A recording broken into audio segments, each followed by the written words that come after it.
No livro de Enoque, nós temos 7 arcanjos e nós temos também 7 espíritos de Deus. E vai falar espírito disso, espírito daquilo, espírito de fé, espírito de justiça. Aí você vai falar, opa, não está batendo com 7 espíritos de Deus lá em Isaías 11. Aí nós temos a revelação. Vocês acham mesmo que aqueles 7 espíritos de Isaías 11, que é espírito de sabedoria e de entendimento, espírito de conselho e fortaleza, espírito de conhecimento e de temor do Senhor? E cadê o 7º? O 7º é o Espírito do Senhor, que é o espírito da vida eterna. O Senhor é a vida eterna. Isso que está escondidinho, né, ali pra gente. Mas são 7. Vocês acham mesmo que só tem aquilo? No próprio livro de Isaías, capítulo 11, ali fala do espírito de justiça. Por que o espírito de justiça não está entre aqueles 6? E o espírito de fé? Percebe como tem mais? Mas o Senhor destacou aqueles 6 para aquele propósito. Significa que você pode colocar espírito de fé, espírito de justiça, espírito de santidade. Tudo isso você pode colocar e classificar em 7. O livro de Enoque está nos ajudando a compreender essas peças soltas. Entendeu? E esses 7 espíritos, na nossa Bíblia, eles estão ligados a Cristo e Cristo à igreja. Por isso a menorá, 7 igrejas. Mas quando você olha para o livro de Enoque, você vê que os 7 espíritos do Senhor estão ligados aos 7 arcanjos. Por que essa conexão? Por que essas coisas? Primeiro, Deus quer fazer da sua igreja uma plenitude representada no número de 7. Também, porque a igreja é representada no número de 12, no número de 24, no número de 144 mil, mas aquele número de plenitude, né, onde revela os dias da criação, Deus também nos mostra a igreja representada em número de 7. 7 castiçais, 7 igrejas, 7 festas. Nós seremos também como os arcanjos são hoje. Chefe de anjos, chefe de nações.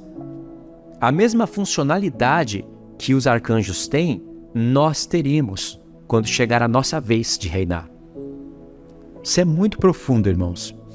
Então é o seguinte, há uma conexão profunda entre as 7 igrejas, os 7 arcanjos e os 7 espíritos de Deus.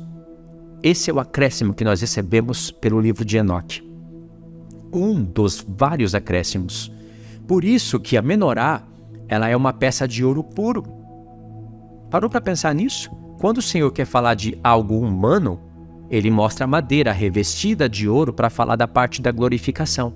Mas existem peças no tabernáculo que Deus poderia ter feito de madeira para ser revestido de ouro, mas ele pediu de ouro puro. A menorá é uma delas. A Arca da Aliança, na parte de cima, que é o propiciatório, é uma dessas peças. Mas a Arca da Aliança forma uma só peça com a parte de baixo, que é o caixote. Só que o caixote, ele é madeira revestido de ouro. A propiciação, o propiciatório, onde tem os 2 querubins, fala de ouro puro. Veja, querubins, está falando daqueles seres, dos 4 querubins.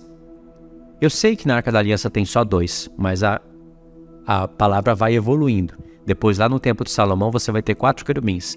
E querubins têm a origem no céu, não tem uma origem humana. O propiciatório aponta para Cristo. Ele se originou no céu, mas Cristo também se fez homem. Por isso, a parte do caixote de madeira revestida de ouro, que é justamente onde contém as tábuas, a lei, aquelas coisas que o Senhor Jesus cumpriria como homem. Revestido de ouro para mostrar a sua glorificação. Ou seja, tem a parte eterna de Jesus e a parte que ele se torna homem. Isso não acontece na menorá. A menorá é de ouro puro. Mas não tem a igreja ali sendo participante das coisas? Tem. A igreja vai ser participante ali, do corpo do Senhor Jesus. Mas o Senhor não quis falar da humanidade da igreja ali na menorá, porque senão ele faria ela de madeira revestida de ouro. O Senhor quis falar de algo que começou no céu, com os 7 arcanjos. A igreja está ali por causa do corpo de Cristo, porque quando o Pai se fez visível no Filho, para criar tronos e principados, para ele se revelar para a sua criação celeste de maneira visível, ele já tinha em mente o seu corpo. Então, através de outros compartimentos, outros elementos do tabernáculo, ele revelou a humanidade do Filho e aproveitou para falar da igreja. Em outros elementos do tabernáculo, ele quis falar da parte eterna, da onde se originou as coisas.